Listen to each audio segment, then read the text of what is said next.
Ce n'est pas tous les jours que l'on peut croiser des responsables politiques en tenue sportive et des journalistes en short. Contraste avec l'activité quotidienne des uns et des autres, mais la scène se répète d'année en année et les acteurs sur leur terrain respectif aiment y jouer un certain rôle, médaille à la clé.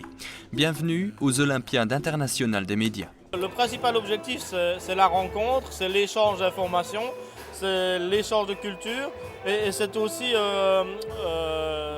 la possibilité de se rencontrer plus souvent, mais aussi de fournir à nos journalistes amis, puisque maintenant nous avons des amis dans la plupart des pays participants, des liens directs, des moyens d'information directs sur des informations dans nos pays respectifs. Il n'est pas rare maintenant que des journalistes allemands, slovènes, italiens, canadiens nous téléphonent directement pour savoir où il faut s'adresser pour telle ou telle information économique, politique ou sportive. Et si on ne sait pas répondre, on sait tout le moins les orienter. Cadre de ces joutes amicales, la République de Croatie et plus précisément la ville d'Umag, dans le nord de l'Istrie, à la frontière slovène. La Croatie, un pays grand comme le Danemark ou la Suisse, 4,5 millions d'habitants, mais encore 1185 îles, dont 50 sont habitées. Petit pays riche en monuments, mais quasi méconnu en Europe et dans le monde, certains font pourtant partie de notre patrimoine culturel, comme l'amphithéâtre de Pula, datant du 1er siècle, le troisième par ordre de grandeur dans le monde et actuellement le mieux conservé en Europe. Retour à Umag, terre des Olympiades, une ville connue surtout pour son tournoi ATP de tennis en bord de mer et résolument tournée vers le tourisme.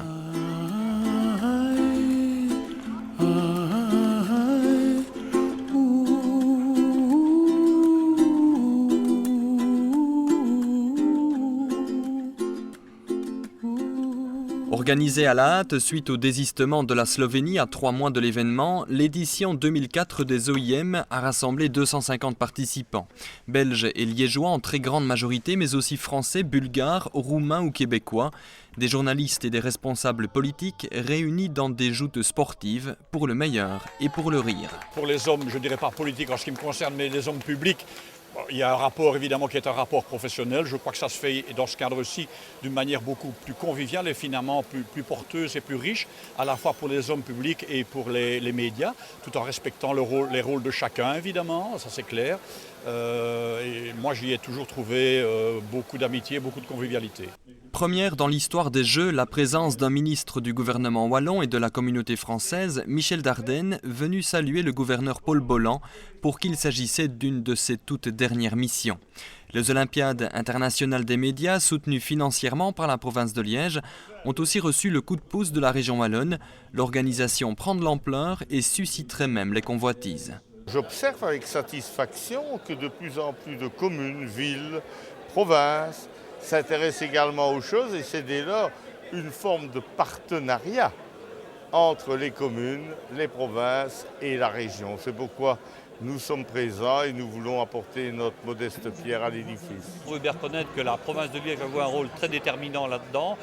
Depuis 1998, eh bien, vu le bilan, on est, je dirais en toute modestie, vraiment très fiers. L'ensemble de la députation permanente avec le gouverneur Paul Bolland, on est vraiment très, très fiers d'avoir pu modestement contribuer à la poursuite de ces Jeux. Et je crois que l'engagement qu'on peut prendre au niveau de la députation permanente est de continuer pour les années à venir.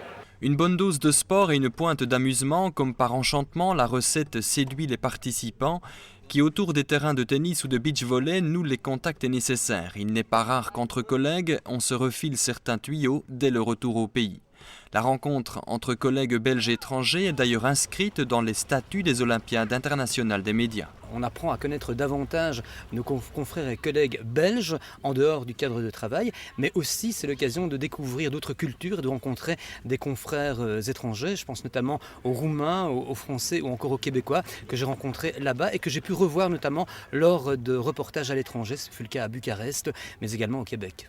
Terrain propice à la rencontre, théâtre de lutte homérique aussi parfois, chaque délégation apporte son folklore local, sa soif de victoire, et en fin de compte, tout le monde se prend au jeu. L'appétit vient en mangeant, les OIM deviennent pour les participants l'événement sportif de l'année. Il faut faire attention que certaines délégations ne viennent pas en écartant l'aspect amical de ces jeux et en étant omnubilés par le gain de médailles, cette fraternité qui règne entre nous doit absolument être maintenue. L'histoire des OIM 2004 retiendra les nombreuses médailles décrochées par la délégation liégeoise, dans laquelle on retrouvait aussi la communauté germanophone. C'est toujours plus qu'à Athènes, ont affirmé certaines mauvaises langues. On attend confirmation l'année prochaine à Albena, près de la mer Noire, en Bulgarie.